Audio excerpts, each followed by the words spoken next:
네, 오늘 사무엘상 강의 10번째 시간입니다. 무엇을 바라보십니까? 라고 하는 제목으로 여러분들과 함께 말씀 나눕니다. 중국 춘추 전국시대의 이야기입니다. 지금 산동성에 위치한 제나라에 있었던 일입니다. 한 도둑이 있었습니다. 그가 대낮에 시장가에 있는 그 당시에도 귀금속을 이렇게 보석 같은 것을 판매하던 곳에서 황금에 눈이 꽂혔습니다. 그리고 그 자리에서 그것을 훔쳐가지고 달아나다가 그만 사람들에게 붙들렸습니다.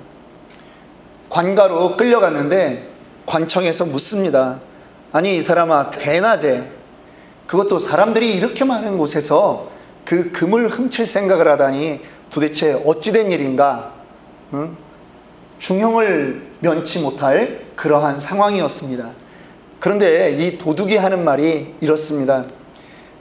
금덩어리를 보고 거기에 마음을 빼앗겼더니 사람이 보이지 않았습니다. 그래서 자기가 그만 그거를 훔쳤다라고 말을 하는 것입니다. 여러분, 혹시 스몬비라고 하는 단어를 아십니까? 요즘 신조어입니다. 스몬비. 스마트폰에 눈을 빼앗긴 그러한 좀비와 같은 사람들이라고 하는 뜻입니다. 사람들이요, 스마트폰을 보고 가다가 연못에 빠져 중국에서는 그 익사도 하는 것입니다. 그리고 미국에서도 이 스마트폰을 보고 길을 걸어가다가 그만 하수도에 빠지는 것입니다. 사람들이 횡단보도를 건너가다가 스마트폰만 보다가 오는 차에 치여 죽기도 하는 것입니다. 다 어디에 눈이 팔린 것입니까? 제나라의 도둑도 지금 자기의 눈이 그 황금에만 집중되어 있었다라고 하는 것이죠. 오늘날의 그 사고를 당하는 사람들도 지금 스마트폰에만 눈이 가 있었다라고 하는 것입니다. 여러분들은 무엇을 바라보십니까? 오늘 말씀의 본문으로 돌아가려고 합니다. 사울 왕이 이제 사무엘에 의해서 기름 부음을 받았습니다. 그리고 이스라엘의 왕이 되었습니다. 그런데 자신은 너무 두려운 것입니다. 베냐민 지파입니다. 인구도 얼마 안 남은 그런 작은 지파였습니다. 그런 데서 왕이 된다라고 하는 것 자체도 힘들 뿐 아니라 이 사울이라고 하는 사람 자신이 원래 심약한 사람이었습니다. 그런데 하나님께서 사무엘을 통해서 그에게 약속합니다. 내가 오늘 3가지 증거를 보게 되리라. 첫 번째 증거는 무엇이었죠? 라헬의 무덤가에 갔을 때 2 사람을 만날 텐데 그들이 너의 아버지의 나귀들을 찾았다라고 하는 말을 할 것입니다 라고 하는 것이죠. 2번째는 무엇입니까? 예배를 드리기 위해서 베델로 올라가는 사람들을 3명 만날 텐데 그 중에 한 사람이 너에게 떡을 2덩이 주면 그것으로 하나님의 사인인 줄 알게 될 것이다. 3번째 사인이 있습니다. 3번째 사인은 선지자들을 만납니다. 하나님의 성소에서 내려오는 선지자들과 함께 내가 예언하게 될 것이다. 이 일이 이루어지면 무엇을 깨달으라고요? 하나님이 지금 너와 함께함을 깨달으라. 이렇게 사무엘이 알려주었고요. 그 일이 그날 사울에게 모두 다 응했던 것을 우리는 배웠습니다. 지난 시간에는 그 하나님이 사울과 함께함으로 인해서 어떠한 일이 벌어졌습니까? 암몬 족속들이 길르앗 야베스라고 하는 땅에 침략을 했습니다. 그런데 항복하려고 하는 그 야베스 사람들을 그저 받아주지 않습니다. 그저 항복해서는 안 된다. 너희들의 오른쪽 눈을 다 뽑아내라. 그래야만 내가 이 항복을 받아주겠다라고 말하는 것입니다. 너무나 잔인무도한 사람들입니다. 그 소식을 들은 사울의 마음이 끓어오르기 시작했습니다. 그런데 그 마음에 하나님이 감동을 주셨다라고 하는 것입니다. 성령에 사로잡혔습니다. 그러자 사무엘이 온 이스라엘을 불러들이는 것입니다. 33만 명이 모여서 그들과 함께 전쟁을 치루었습니다. 그리고 하나님이 그 전쟁을 승리로 이끄셨던 것입니다. 그런데 오늘 13장에 와서 갑자기 우리가 읽었던 본문에는 사울이 사무엘로 인해서 무슨 통보를 받습니까? 이제 왕이 된 지 겨우 2년밖에 안 되는데 너의 왕권이 이제 끝났다라고 하는 말을 듣게 되는 것입니다. 하나님이 여호와 하나님께서 왕을 바꾸시기로 결정했다라고 하는 놀라운 청천벽력과 같은 그런 말을 듣게 되는 것이죠. 도대체 어떤 사건이 이 사울을 왕의 자리에서 추락하게 만드는가, 오늘 그 말씀을 살펴보고자 합니다. 타산지석이라고 하는 말이 있습니다. 사울에게 있었던 그 경고를 통해서 오늘 저와 여러분들이 하나님 앞에서 바로 서는 계기가 되기를 원합니다. 아멘. 네, 1절 말씀 한번 읽도록 하겠습니다. 사울이 왕이 될 때 40세라 그가 이스라엘을 다스린 지 2년에, 여러분 오래 다스린 것도 아닙니다. 이제 겨우 2년 다스렸습니다. 겨우 2년입니다. 2년이라고 하면요, 여러분 왕권이 이제 막 안정이 될 그러한 찰나라고 하는 것이죠. 이제 이 첫 번째 되는 왕들은요, 해야 되는 일이 있습니다. 이왕이면 전쟁을 줄여나가야 되는 것입니다.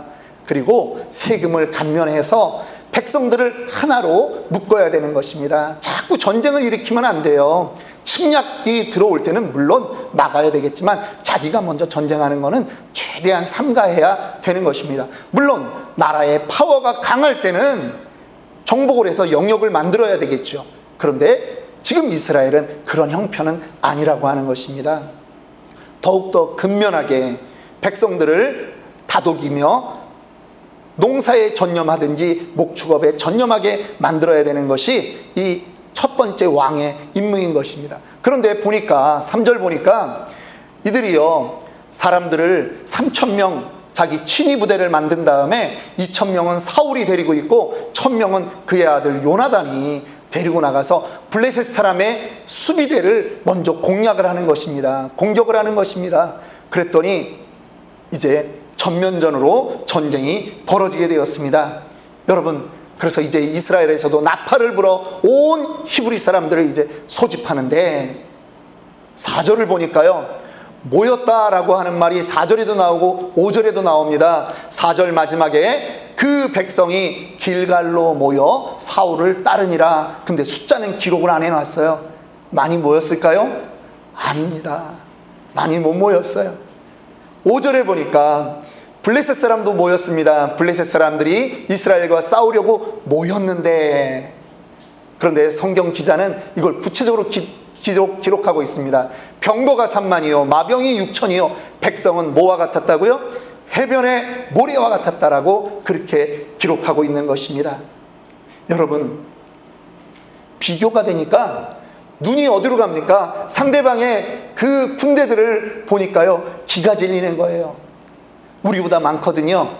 그러니까 두려움이 오는 것입니다. 두려움에 잡히고 나면 사실 사람이 정상적인 판단을 하지 못하지요. 두려움에 떨게 되는 것입니다. 백성들이 도망가는 것입니다. 우리 역시 하나님을 믿고 살지만 우리의 인생 가운데도 두려움이 올 수 있습니다. 저는 2주 동안 장례식에 참가하게 되었습니다. 너무나 친하게 지냈던 분들이었습니다. 너무나 사랑했던 믿음의 동역자였습니다.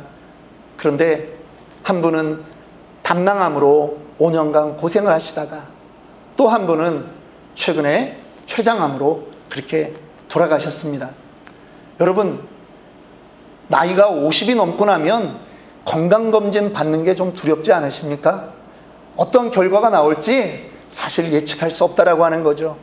몸이 좀 찌뿌둥했는데 혹여라도 안 좋은 그러한 결과가 있을까봐 두렵습니다. 이 젊은 분들은 잘 이해를 못 하시는 것 같아서 젊은 분들에게 좀 맞게끔 말씀을 드릴게요. 가게를 조그맣게 오픈을 했습니다. 그런데 길거리에 대형 마켓이 들어온 거예요. 여러분, 두렵지 않겠습니까? 하지만 여러분, 신자는 지난 시간에도 말씀드렸습니다만 신자는 보이는 대로 판단하는 사람이 아닙니다. 신자는 들리는 대로 판단하는 사람이 아닙니다. 신자는 믿음으로 판단하는 사람인 것입니다. 믿으십니까? 네. 함께 따라합니다. 나는 믿음으로 판단합니다. 신자가 게을러도 좋다, 그런 말이 아닙니다. 신자가 게을러도 하나님만 믿으면 성공할 것이다, 그런 얘기하는 것 아닙니다. 하나님이 도우실 것을 믿음으로 기대하며 살아가는 것이 우리 신자들이다라고 하는 것입니다. 사울이 두려움에 빠졌습니다. 사무엘이 와서 제사를 드려주면 너무나 좋겠는데, 아니 제사를 드려서 하나님이 그 제물을 받으시고 하나님이 사인을 주시면 이 백성들이 도망가지 않을 텐데, 와야 되는 제사장 사무엘이 오지를 않는 것입니다. 누구의 잘못입니까? 사울의 잘못입니까? 사무엘이 오지 않는 것입니다. 이래를 기다리라고 한 주일을 기다리라 그랬는데 한 주일을 기다렸는데도 오지를 않는 거예요. 그런데 백성들이 자꾸 도망가는 것입니다. 어떻게 눈에는 그런 것은 더 잘 보입니까? 백성들이 도망가니까요, 마음이 떨리기 시작합니다. 그래서 명령합니다. 야, 제물을 가져와라. 내가 제사를 드려야 되겠다. 여러분 혹시 기억나는 장면 생각나지 않습니까? 우리가 사무엘상을 처음 배울 때 이스라엘 백성들이 전쟁이 나니까 무엇을 가져 나갑니까? 하나님의 성소에 있던 법궤를 들고 나갑니다. 법궤만 있으면 우리는 이길 것이다 라고 생각했던 그 모습이 생각나지 않습니까? 제사만 드리면, 하나님께 예배만 드리면 하나님은 우리를 축복하실 거야. 혹시 이 자리에 나와 계신 분들 가운데 내가 옛날에 예배를 한번 빼먹었더니 자동차 접촉사고가 나서 오늘 이 자리도 나는 불안한 그 마음을 없애기 위해서 나는 이 자리에 나와 있다. 그러면 여러분, 그거는 하나님을 우상으로 만드는 것입니다. 하나님 그런 분 아니세요. 제사를 지금 사울은 도구화 시켜버린 것입니다. 하나님을 우상처럼 만들어버린 것입니다. 하나님 내가 드리는 예배 받으세요. 하나님 내가 드리는 제사 받으시고 나를 축복해 주세요. 이겁니다. 하나님 기뻐하지 않으시는 거예요. 여러분, 제사의 핵심은 뭡니까? 제사의 핵심은요, 질서와 정성입니다. 질서라는 얘기가 나왔으니까 그런데요, 믿지 않는 분들이 제사 지내는 거 보셨습니까? 정성이 있는 거는 두말할 것도 없겠지만 질서도 있어요. 상차림 하나만 보더라도 아주 질서 있게 상을 차립니다. 어떻게 합니까? 반서갱동, 어동육서, 자포우회, 조유리시, 홍동백서, 뭐 방언을 제가 하는 것 같이 들리시죠? 예, 국은 어디다 놓고 밥은 어디다 놓고 물고기는 어디다 놓고 소고기는 어디다 놓고, 이게 전부 다 질서정연하게 정해져 있는 것입니다. 절을 하는데도요, 그냥 왔다고 모였다고 다 엎드려서 절하고 그런 거 아니에요. 절하는 것도 순서가 있어요. 반열이 있는 거예요. 그래서 질서 있게 합니다. 정성은 또 오죽합니까? 한겨울에도 동네 제사를 지내면 그 제주가 여러분 얼음물을 깨고 거기서 목욕을 하고서 그렇게 제사를 지낸다고 하지 않습니까? 세상 우상에게 제사를 지내는 사람들조차도 이렇게 한다라고 하는 것입니다. 우리가 예배드리는 그 예배는 과연 어떻습니까? 여러분, 오늘 이 예배를 드리기 위해서 여러분 마음에 얼마나 준비하셨습니까? 우리의 예배도 질서와 정성이 필요한 것입니다. 하나님은 말씀하십니다. 신령과 진정으로 영이신 하나님께 예배드리라고 말씀합니다. 여러분, 천지 만물을 지으신 하나님께 예배드리는데 여러분 신령과 진정으로 하지 않으면 되겠습니까? 질서는 무엇을 말할까요? 사무엘이 올 때까지 기다려야 되는 것입니다. 왕에게 함부로 제사 드릴 수 있는 그 권한을 주지 않았다라고 하는 것입니다. 이것이 질서입니다. 그런데 사울이 지금 제사를 자기가 직접 드리는 것입니다. 그러고 나니까 제사가 끝나자마자 아이러니하게도 사무엘이 제사장이 도착한 것입니다. 당신 지금 뭐 했냐라고 묻는 거죠. 그리고 말합니다. 왕이 망령되이 행하셨습니다. 망령되다라고 하는 말은 어리석은 짓을 했다라고 하는 말입니다. 그리고 이제 왕권이 여기서 끝났습니다. 하나님이 다른 사람을 구하셔서 왕의 자리를 대신할 것입니다 라고 선언하시는 것입니다. 사울의 추락이 확정된 것입니다. 여러분, 사울이 왜 이렇게 추락하게 되었는지 우리는 그 원인을 알 수 있습니다. 그가 마음을 다른 곳에 빼앗겼기 때문입니다. 11절 말씀 보겠습니다.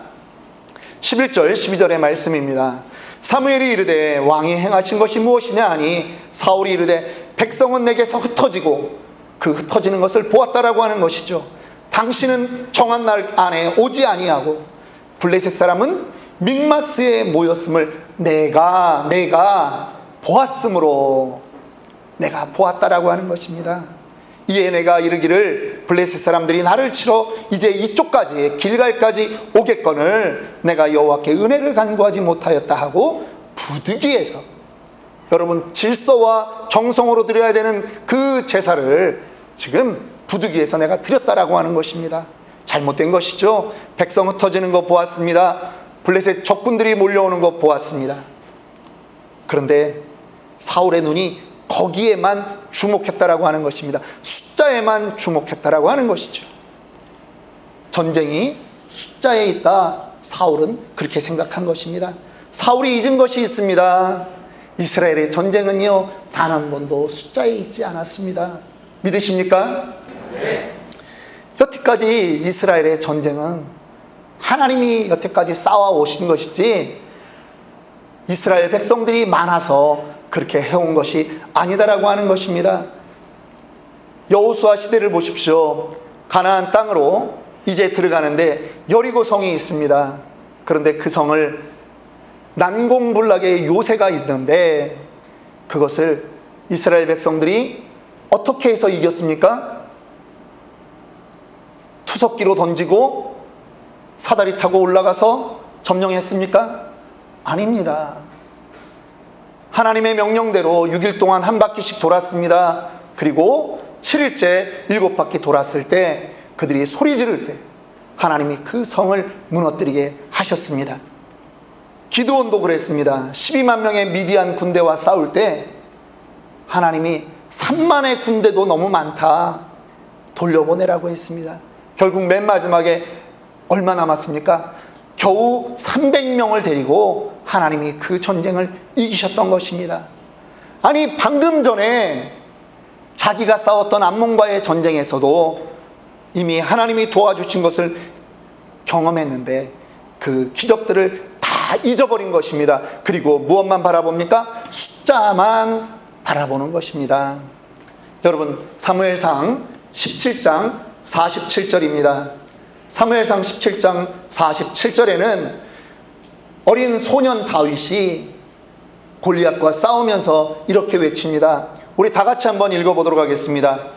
또 여호와의 구원하심이 칼과 창에 있지 아니함을 이 무리에게 알게 하리라. 전쟁은 여호와께 속한 것인즉 그가 너희를 우리 손에 넘기시리라. 전쟁은 누구에게 속했다고요? 여호와께 속한 것입니다. 칼과 창의 많고 적음이 전쟁의 승패를 나누는 것이 아니라고 하는 것입니다. 믿으십니까? 네. 이스라엘 백성들은 어차피 많은 민족이 아닙니다. 그들의 숫자가 많아서 하나님이 그 백성을 택한 것 아니라는 것입니다.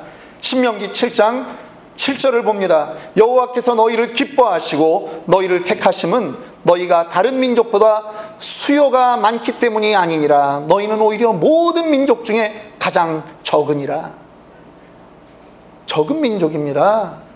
그래서 하나님이 내가 너희를 통해서 하나님이 일한다, 이것을 보여주기 위해서 하나님이 너희를 택했다라고 하나님이 말씀하시는 것입니다. 어떤 분은 이런 의견을 낼 수도 있습니다. 아니, 목사님, 제사 한번 잘못 지낸 걸 가지고 왕을 폐위시킨다라고 하는 것이 가당키나 한 일입니까? 기회를 주시면 되지요. 여러분, 그런데 그렇지 않습니다. 이 사울이요, 제사 지낸 그 마음 본 바탕에 어떠한 마음이 있었는지는 우리는 보아야 하는 것입니다. 사울은 입으로는 내가 이스라엘의 왕일지라도 이스라엘을 다스리는 그 분은 여호와 하나님이십니다라고 말했을 수 있습니다.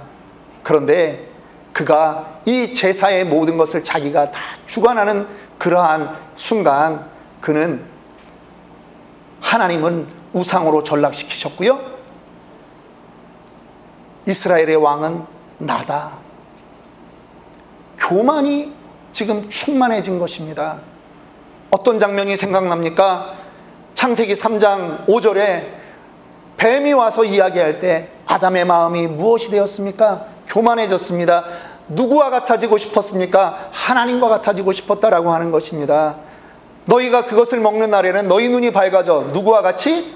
하나님과 같이 되어 선악을 알 줄 하나님이 아심이라. 그래서 너희에게 못 먹게 했다라고 하는 것입니다. 그런 거를 다 듣고도 선악과를 먹었습니다. 교만한 거죠. 누구와 같이 되고 싶었다라고 하는 것입니까? 하나님과 같이 되고 싶었다라고 하는 것입니다. 지금 사울의 마음에 그렇게 된 것입니다. 그래서 하나님이 왕을 바꾸시는 것입니다. 여러분의 마음에는 누가 왕이십니까? 진정 하나님이 여러분의 인생의 왕이십니까? 우리도 이 땅을 살아갑니다. 저도 이 땅을 살아갑니다. 우리도 이 땅을 전쟁터라고 말하지 않습니까? 경제 전쟁터라고 말합니다. 매일 아침 일어나서 나아가 일을 합니다. 그런데 여러분, 스스로에게 질문하셔야 됩니다. 하나님이 나를 도우시는 것에서 만족을 느끼십니까? 아니면 은행 내 어카운트에 돈이 쌓여가는 것에서 위로와 만족을 느끼십니까? 혹시 여러분 한 달 딱 1일이 되었는데, 야, 이번 달에도 며칠 날 돈이 나가야 되고 며칠 날 돈이 나갈 걸 생각하니 불안해진다. 혹시 그런 불안감 없으십니까? 예, 두 분 고개를 끄덕여 주셨습니다. 감사합니다. 우리도 전쟁을 하고 있는 거거든요. 만몬과의 전쟁을 하고 있는 것입니다. 물질 없이 이 세상을 못 살지 않느냐라고 자꾸 우리에게 유혹하는 것이 있다라고 하는 것입니다. 그런데 이럴 때마다 우리 고백해야 됩니다. 호세아서 1장 7절에 말합니다. 그러나 내가 유다 족속을 긍휼히 여겨 그들의 하나님 여호와로 구원하겠고, 여호와 하나님으로 구원하겠다라고 하는 것입니다. 활과 칼이나 전쟁이나 말과 마병으로 구원하지 아니하리라 하시니라. 내 삶이 통장 어카운트에 돈이 쌓여지는 것으로 내가 만족과 위로를 얻지 않겠다라고 하는 것입니다. 내 삶은 누구로 만족하겠다? 여호와 하나님으로 만족하겠다라고 하는 것입니다. 여기에서 믿음이 필요한 것입니다. 우리는요, 믿음의 정의를 알고 있습니다. 히브리서 11장 1절에 믿음은 바라는 것들의 실상이요 보지 못하는 것들의 증거다. 특별히 여러분, 보지 못하는 것들의 증거라고 하는 말이 무슨 말입니까? 밖에 나가보십시오. 나뭇잎이 흔들거립니다. 그러면 우리는 뭐라고 하죠? 지금 무엇이 분다? 바람이 분다. 바람은 눈에 보입니까? 안 보입니까? 바람은 눈에 안 보입니다. 그런데 우리는 나뭇잎이 흔들리는 걸 보면서 바람이 지금 이곳에 있다라고 하는 것을 우리는 알 수 있습니다. 여러분들의 인생, 하나님이 나를 도와주시지 않았다라고 말하신다면 여러분, 제가 권합니다. 한번 여러분들의 인생을 돌아보십시오. 예전에 그 나의 눈물을 흘리던 그 시간에 어떻게 건너와서 여태까지 왔는가? 그 시간을 도와주신 분이 과연 누구신가? 나의 의지로 여기까지 왔는가? 하나님이 여러분들의 인생을 도와주신 그 흔적들이 내 인생 구비구비에 넘쳐나지 않습니까? 어제 저는 17년 만에 어떤 자매를 한 명, 저희 부부가 만났습니다. 17년 전에 제가 중국에서 사업할 때 그때 알았던 학생입니다. 그런데 시집을 가가지고요, 지금 가데나로 왔더라고요. 그래가지고 이제 그 자매랑 이야기하면서 저도 이제 옛날이 다시 좀 생각나더라고요. 처음 제가 그 중국에 유학을 갔다가 저희 아버님이 이제 쓰러지는 바람에 이 돈을 보내주셔야 되는데 매번 큰형수한테 이렇게 돈 얼마 보내달라고 하기가 너무 미안해서 제가 아이들 과외를 시켰습니다. 3명을 시켰는데 늘어나고 해서 한 달 만에 20명이 됐습니다. 3달 만에 40명으로 늘어났습니다. 그 다음에 제가 이제 학원을 차렸죠. 학원을 하면서 저는 뭐 학원에 대한 걸 진짜 경영에 대한 지식도 없지만 속 안에서 하나님 나 좀 살려주세요.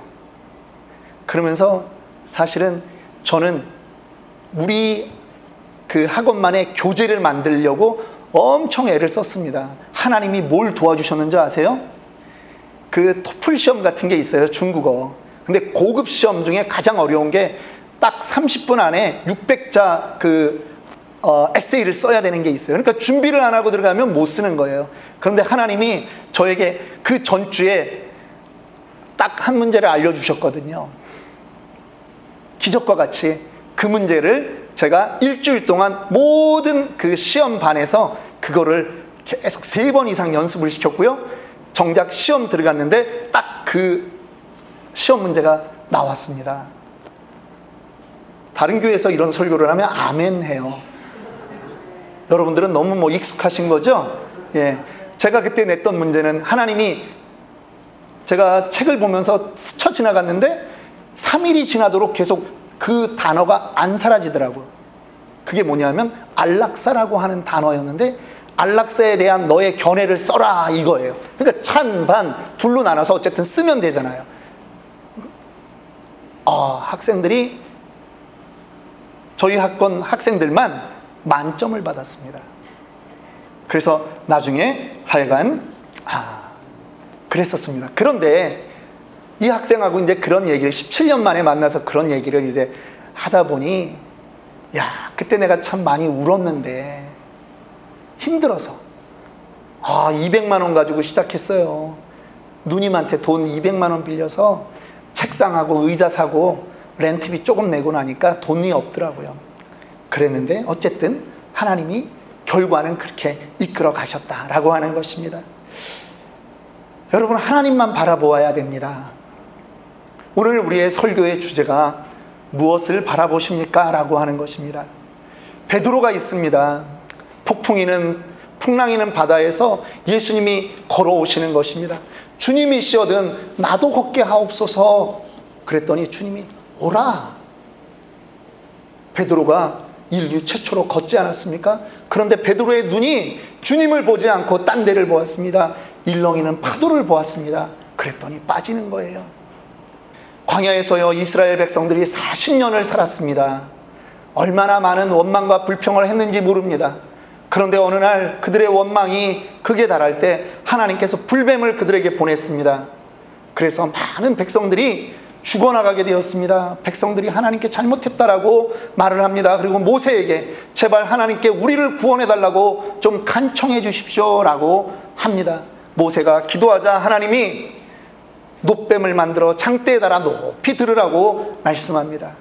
그것을 보는 사람들은 살리라. 민수기 21장 8절 9절의 말씀입니다. 9절 말씀만 읽습니다. 모세가 놋뱀을 만들어 장대 위에 다니 뱀에게 물린 자가 놋뱀을 쳐다본즉 모두 살더라. 제대로 보아야 합니다. 놋뱀을 보아야 합니다. 그 장대 위의 놋뱀이 무엇을 말합니까? 예수님이 이제 오셔서 요한복음 3장 14절 15절에 말씀합니다. 모세가 광야에서 뱀을 든 것 같이 인자도 들려야 하리니 이는 그를 믿는 자마다 영생을 얻게 하려 하심이라. 광야에서 놋뱀이 들린 것처럼 예수님이 십자가에 달려 죽으셨습니다. 높이 달려 돌아가셨습니다. 그 십자가를 보고 믿는 사람들마다 영생이 주어지는 줄 믿으시기 바랍니다. 무엇을 바라보느냐로 인생이 바뀝니다. 여러분, 우리는 예수님만 바라보기를 주님의 이름으로 축원합니다. 믿음의 주요 또 온전케 하시는 이인 예수를 바라봅시다. 그렇게 작정하는 저와 여러분이 되기를 원합니다. 말씀을 마칩니다. 핸드폰을 보면서 횡단보도를 걷다가 죽는 사람들의 동영상을 보았습니다. 우리는 그들의 죽음의 원인이 무엇인지 압니다.